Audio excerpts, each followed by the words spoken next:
পৃথিবীর যাই বলেন না কেন, মানুষ থেকে শুরু করে আইন শৃঙ্খলা, সরকার সবই একটা রুলস রেগুলেশন অনুযায়ী চলে।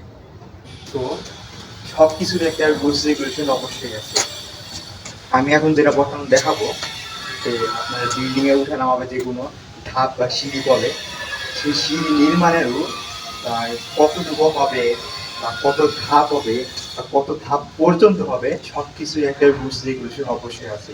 তো আমি যেটা দেখাবো সিঁড়ির ধাপ, সেটার একটা রুলস রেগুলেশন আছে, সেটা আমি এখন বর্তমানে আপনাদেরকে দেখাবো। তো আপনারা দেখতেই পাচ্ছেন, এটা একটা সিঁড়ি, উঠে নামার জন্য একটা সিঁড়ি।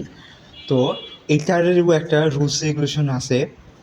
যেমন এইটা ধাপগুলা ধাপগুলো আপনার মন মতো যত ইচ্ছা তত দিলেই হয় না। এটা নিয়মটা হলো, আপনাকে সর্বনিম্ন 10টা ধাপ দিতে হবে, আর সর্বোচ্চ 12টা। 9টাও দিলে হবে না, ওইদিকে 13টা দিলেও হবে না। আপনাকে সর্বোচ্চ এই ধাপ, এই যেটাকে বলে, এই ধাপগুলো আপনার সর্বনিম্ন 10টা এবং সর্বনিম্ন 12টা। এইখানে হচ্ছে 12টা ধাপ আছে। এই এই ধাপ থেকে শুরু করে ওই ধাপ পর্যন্ত এখানে 12টা আছে। 12টার উপরে দেওয়া যাবে না এবং 10টা আপনার 10টার নিচে 9টা দেওয়া যাবে না।